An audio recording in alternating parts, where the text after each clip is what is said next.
With that, I'd like to take us back to energy. A need exists to provide affordable and reliable energy, which includes a diverse energy portfolio. We talked about it a little bit earlier today about sustainable and renewable.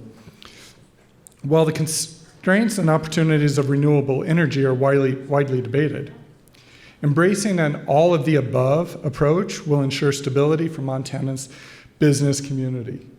We've had a few interruptions because of the travel. Several of you guys did that as well. We made some modifications to the panel. So today I'd love to welcome Jess Peterson, President and CEO of Western Skies Strategy, Krista Evans from Calumet Montana Resources, I think I said that wrong, and Holly Kiefer from AES Corp. to join us today and walk through renewable energy opportunities. Who would give me a $20 bill? Oh no, sorry, wrong room, wrong audience. Hey, thank you all so much for this opportunity. When we talk energy in Montana, it's something that we almost take for granted. We have so much of it. Here in the next few days, we're going to talk about the opportunities and we're going to talk about the challenges. But before we dive into that, I want to talk a little bit about the fact that we have more that unites us than divides us. We have these opportunities here, these companies here, these individuals here, these stories, because of our Montana Chamber. Can we just give a big round of applause for the Montana Chamber and everything they've done and put together? Thank you. As a Carbon County kid, I still call myself a kid, Nancy. We're still kids, small town kids, right? We're never going to change that moniker, yeah. I look at this, and I was always worried growing in farm and ranch, and would Montana stay competitive? And we're very competitive. We're in the future. We're looking for the opportunities, and they're here, and we're liking it. So this panel I'm really excited to play a part of. Holly Kiefer, you made it with the weather. Of course, in any other state, this place wouldn't even have been happening. But in Montana, we just lost a few folks. Everyone braved the weather. We actually have an interstate shutdown, yet here folks are. Holly, talk to us a little about AES, a very large energy company. Tell us a little bit about that company, where you're located, jobs, employees, and kind of your vision and how you work in this world. Yeah, thank you, Jess. Hi, everyone. My name's Holly. I work on the external affairs team for AES, which is a global energy company. We began in 1983, started from 3 power plants in the US, and from there we grew to meet customer demand, which turned into renewables. So in the US, we operate currently 8.6 gigawatts of wind, solar, and battery energy storage. And we have natural gas and coal plants in other parts of the world as well. We operate in 13 countries, over 9,000 employees. So it's really grown from the 80s. We bring in currently $12.7 billion in revenue right now, and that's in the US, and then $45 billion in total assets owned. So it's been really great to see how the company's expanded, and yeah. And we're going to have that investment. We'll talk about that a little bit in Montana, not just any part of Montana, someplace I'm pretty privy to with eastern Montana. Another small town kid, Krista Evans. You're working with this group. We've known it for a while, Calumet, out of Great Falls, doing some fascinating stuff is what we'd think. Tell us a little bit about the traditional Calumet before we dive into the exciting things you're doing. Thanks, Jess. My name's Krista Lee Evans, and I was hired in May to serve as Vice President of Government Relations for Calumet and Montana Renewables. And so I'll explain just a little bit about Calumet. It's the refinery that's in Great Falls that a lot of you have probably driven by or had thoughts about. The refinery was started in 1922. Calumet purchased the refinery in 2012. And I kind of have my cheat notes, I'm sorry, because you guys kind of get the B team with me here today. But it's a traditional refinery that uses sour crude out of Canada, and they make the traditional types of products, including gasoline, diesel, jet fuel, and asphalt. We're extremely well known for our asphalt and our polymer asphalt, which goes primarily to state and federal highway projects, and then some private use. Our jet fuel, we do go into Malmstrom with that, and so that's exciting. And we export some of our gasoline. Most of our diesel stays in the Great Falls community. We are happy and proud to be a part of the Great Falls community. Since Calumet purchased the facility in 2012, our taxes in 2012 were $1.2 million. property taxes. In 2022, they were 12 million. So our taxes have increased tenfold in a 10-year period. Additionally, we're proud of the fact that we invested about $450 million in 2016 to more than double our capacity to refine crude oil. So that's a little bit of background on the historic Calumet piece. Calumet has refineries throughout the United States. They're a specialty products company, candles, makeup, WD-40. I have not gotten the recipe, but we make WD-40, and we make True Fuel, Royal Purple. So we make the cool stuff too. Not in Great Falls, but it's kind of cool. So anyway, that's Calumet corporate, and I'll talk more about the renewables side later. Yeah, and so do you want to talk a bit about the next phase of Calumet is looking like right now? It's going to be something different, and that is? So Calumet is interesting. So what they did in 2022 is we split the refinery in half. And the traditional crude oil refinery, we call it the legacy side of the plant. And then the other half of the refinery is renewables. And while they're co-located within the exterior boundaries, no crude oil touches the renewables and vice versa. So they're 100% segregated. The renewables is an interesting animal in that they use feedstocks from agricultural production, so canola oil, camelina oil, beef tallow, distillers corn oil, used cooking oil. That comes in via rail. Calumet is very reliant on rail. We have a really good relationship with BN.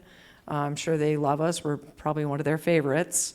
So the feedstocks come in on rail, and we wash that, and then, and I'm not supposed to say this because it's not the right words, but we blow up a different kind of a carbon molecule, and we make sustainable aviation fuel and renewable diesel out of that.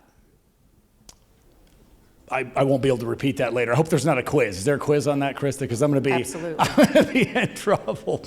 As we're talking about energy, and on this panel, we've heard about some great speeches and presentations today about energy. We dive into the renewable side, and it's something very interesting to me. Sorry, I lost my train of thought there. From your perspective, it's not just, sometimes folks think there's a difference between coal and wind and all the rest. You're still an energy company. There's pieces, there's functions of that play out. Talk to us a little bit about what that means for you to be an energy company. Yes, it's renewables, but it's more to that. We're all part of something bigger than this. It's investment, it's grid, it's transmission. You play a role in that. And also, you're here in Montana. Why are you here in Montana from an energy perspective? Yeah, so I think it's important to, I mean, the all of the above quote is really true, and I think we need a truly diversified grid. And so what we look for is we look for what our customers would like to see on the grid, and we try and go for that technology. And then we look for the resource that's available where we're looking. So in Montana, you guys have some of the best wind resource in the country. That's something you can really capitalize on, and that's something that we're looking at as a company of should we come here, because there's private property rights, which helps landowners, agricultural land, cattle, ranches, those are all really compatible with wind in particular. And so when we see that people can choose to have wind leases on their land and they want that, and then there's that wind resource, that's an amazing combination for us to come to. And then on top of that, Montana has a really ample capacity for more transmission. Every state probably needs transmission improvements, but Montana really has the bones for expansion. So that's why we're in Montana. And you'll be putting those dollars into it too, those substations, those transmission lines. You're playing an active role in that, because just as much as we're making that, there's a higher demand now with the data storage and these big companies that are coming in. The demand right now is at an all-time high, and you're ready to team up with everyone across the board, I think, which is so very, very exciting. I challenged Director Green challenged me to walk, chew gum, and quote some numbers at the same time. So I'm accepting the challenge now by saying, here are some of the numbers that we have for taxable revenue when it comes to our assets in Montana. And we know our mining brings in gross proceeds. This is off the 2023 numbers, just over $16 million. No small number there, so 16 million. Of course, agriculture land, 80 million. It's still small compared to your commercial improvements, things of that nature, very, very residential improvements, all the rest. We're still a small piece of it, but we're notable. So just put that number out there. That's 16 million. I want make sure we get that over the Director Green. I can say those numbers are 16 million. Okay, so for your gross proceeds on metal mines, wind comes in at 12. I should ask that. What do folks think wind comes in at? I won't do the rhetorical questions to make everyone answer those, but it comes in at $12 million. Think about that, $12 million is coming in, and it's growing. It's a growing resource. A lot of those, and a lot of times as you go into state legislatures, most folks are saying, well, the pot's not getting any bigger, the pot's not getting any bigger. Because of energy, because of these projects, it actually is. It's growing. I mentioned my county, Carbon County. We had, as some of you might know, the Smith coal mine disaster in 1944, and then nearly 60 years later, I was part of the wind project that went in there, Mud Springs, did an incredible job for those farmers and ranchers, gave them a really good opportunity to expand their operations, improve, and transition those operations. You put $1 million in their last taxable dollars, $1 million just going into that county directly. And that's not even the indirect dollars we're talking about going into here. So these are real numbers. You not only said we're going to work in Montana, you went to the other part of the state that I referenced earlier, Western Montana, incredible opportunities, a lot going on there. But you went out to Eastern Montana. 52, there we go, some hands up. 52 county, even further than 14 county. Yeah, there you go. 52 county. Webo County. What makes you say why Webo? But you're going to be in Webo County. Talking about the numbers out there in Webo. Yeah, so we're looking at a project in Webo County. The tax revenue alone on that project would be $50 million over the 30-year lifetime. There's hundreds of millions in capital investment, but I think what sets our company apart is that instead of just being a developer, we own and operate the projects that we develop. So we as AES would be in that community for the whole project lifetime, potentially longer if the project gets renewed. And so we look to invest long-term there. We've worked with local partners like the Economic Development Group, Eastern Plains Economic Development. We've worked with the local schools. It's important to us in any community that we develop in that we create a social impact plan that's tailored to the community's desires and wants out of building there. So, Todd knows this better than anybody. They got a great Webo High School rodeo. Panels were brought in this fall by them. Just west of there in Rosebud and Treasure County, we did the wash station for 4-H. And then what's a really super cool thing too is we're seeing these folks are buying the steers. You got to have these 4-H steers. We talked about that earlier. These programs, these opportunities for these schools, these are the ones that are buying the steers. And then even a cooler thing that's happening is they're then donating those into the food bank through the producer partnership and local meat processors. So what we're also seeing too, and Montana doesn't always have the best history and stories of energy development, right? We go up and we know what it was in the 20s and how the big companies, they took all the value out of the state. And now we're seeing that value being spread and that reinvestment into the communities. And that's what you talked about. Those are real dollars coming in there. And then as soon as you, the facility's up and running, you're planning out how that's going to play out and keeping those dollars local. And on the development side, these projects can take a few years to get developed. And in that time frame, they're still spending tens of thousands of dollars in the community before they even have to. So again, I think it's very key in these relationships, what they bring to your county.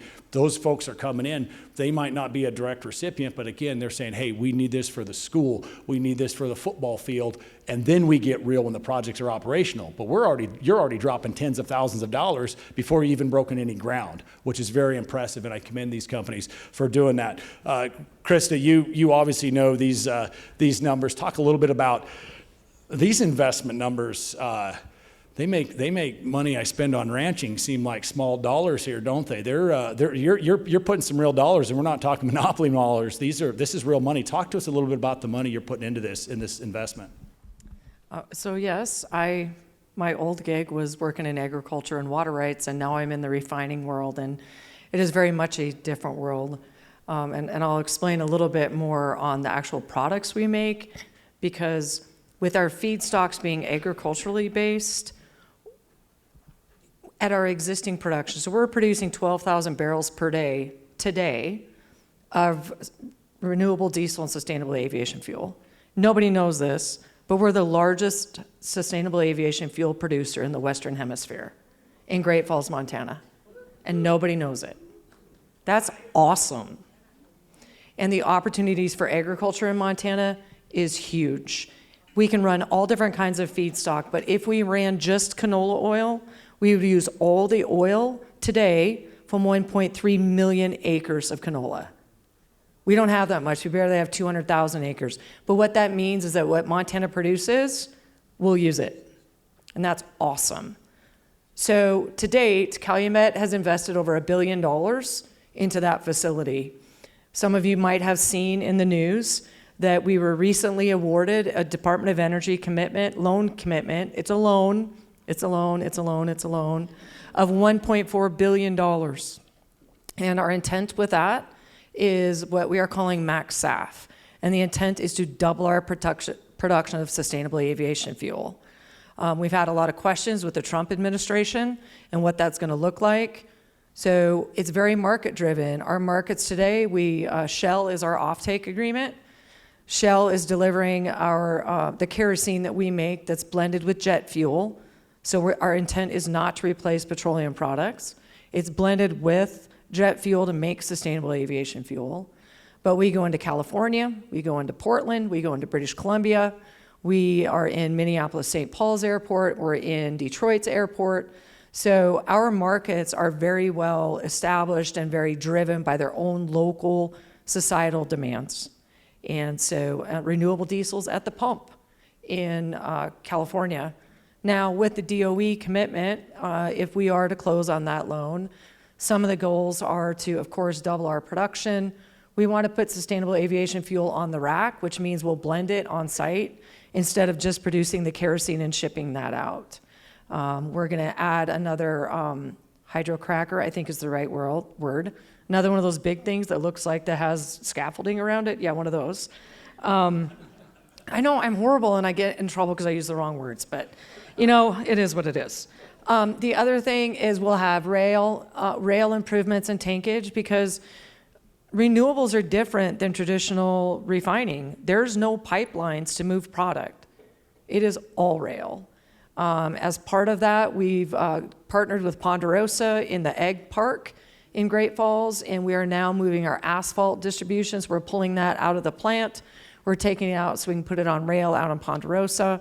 Additionally, one of the beauties of our facility is that we're agnostic as far as what type of feedstock we use, and it doesn't have to be clean.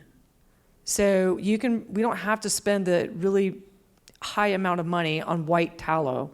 We can get the gross tallow that comes off the kill floor, to be honest. And then it comes in and we pre-wash it. We have a pre-treatment unit and we wash it with water. And so that decreases our costs as well. So it's super exciting. The opportunities for agriculture in Montana, the opportunities for energy independence from a transportation fuel perspective is fantastic. And renewable diesel is not biodiesel. I learned this when I first started. You don't have to blend it. It's a drop-in product, so I could go run my pickup off of it tomorrow. So it's exciting. The oil world is nationwide is looking at this, and it's pretty dang exciting to know that Montana is the early adopter and the leader. And we just follow up on that demand. And when Krista talks about doubling that demand for oil seeds, canola, camelina, and as a proud Montana cattle producer, we are so proud of our products and the demand for them, but we're constantly, my friend Rayleigh Honeycutt running around with the stock growers, we know better than any. We're constantly trying to tell the meat packers and everyone, oh, you should pay more for our product. You should pay more for our product. We're seeing doubling our increased packer capacity here in the state, thanks to the government administration and the efforts there. One thing we still struggle with, Burnett, we know this in Northern Ag country, the demand, right? Our commodity prices are down, wheat is down, we're struggling. This is one where we always think we do, and we are more valuable than we are, but the value is not a lot of times there. This is what's exciting about Calumet. They are coming to us saying, we are going to pay a premium, a demand on your farming products here in Montana. Usually we have to make what the world takes, or we ship out for someone else to make. Here we're actually going to grow it here and process it here. We haven't seen this, and it's been a goal and vision of so many folks. So we're on track to do that. Krista and I have already worked several times under the guidance, urging of Director Green to keep this thing moving forward. How can we ramp up our crop and growing and then be able to get that processing facility here? So how can we complement those efforts? So really exciting stuff, because that byproduct, again, you talk about the value add, our cost of gain, before we go into break, I want everyone to think about cost of gain on cattle feed. No, you don't have to go there. Our cost of gain, we have some of the best beef in the world, but our cost of gain is a discompetitive advantage. That's why all our cattle go to the Midwest. Right? Well, we could improve our cost of gain, which is how we're going to finish cattle, make those great steaks you're eating here throughout the session. You better be eating lots of steaks. That cost of gain is decreased by the little thing that they kick out that they don't even need, called distillers. And you all know how that changed distillers with ethanol in the Midwest. If we could get some of these distillers, then we're feeding cattle at a competitive side with the Midwest. So our growers in Montana have a demand, and our cattle industry is going to compete because of jet fuel. How am I doing on the quiz so far, Krista? All right, but yeah, we don't have distillers corn oil that comes out the back end. We just use the oil. But you will have meal. You will have meal as a byproduct if there is a crush in Montana. But huge opportunities for value added, huge. And so nobody has to go buy a battery-powered tractor because you can run renewable diesel in it. Or normal diesel. I don't care either. It's all about that cost. You tell me where that pencil is, and I bet you put more diesel on the market tends to do this, and more demand on beef tends to bring it up there. It's been amazing, Chris. We're going to turn to questions. Holly, we're going to have some fun here in the next few months working through this project in eastern Montana. If we could get things to line up, which every energy project, I'm grateful. I'm hoping that your bosses keep the dollars rolling in, Chris, the same way, because these things are not cheap, right? When do you think you'd see, if everything goes well, operational eastern Montana? What's some timelines we're looking like there if things go accordingly and if things move along with the zoning and little things that we need to keep moving along? Yeah, I mean, I think it's important to note that wind projects in particular take, quite a few years of studying the land, studying the wildlife that's there. Then there's a few years of development, permitting, then there's commercial contracting, and then construction. So it could be within a decade, hopefully, but yeah. But all the while, they're bidding at county fairs. They're putting in some panels there at the rodeo grounds, and they haven't even, and here's the thing, they haven't even made a dime off of it. And everyone knows that. Molly, and everyone knows the cost for energy production. There's always money going into where? Our local communities and everything that we hold dear and treasure here in the Treasure State. I got time for a few more questions before Todd and James kick us off here. So questions from the crew there. Yeah, someone making the rounds with Charles, you making the rounds with the mic? I'm slow. I'm not going there, Charles. You're still quicker than I am.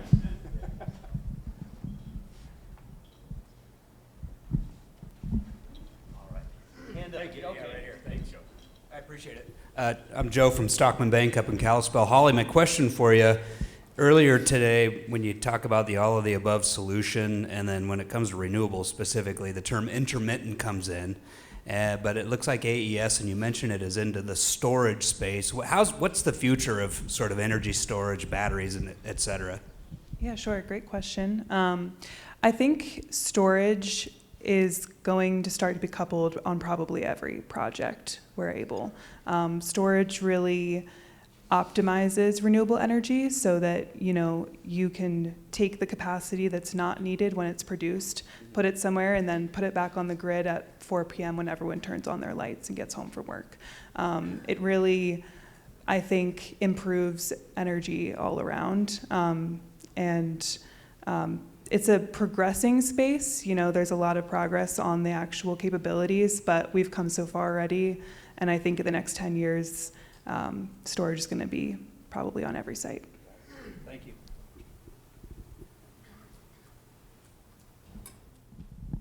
Got any more hands up? Is this group thirsty, Todd? Is that the signal?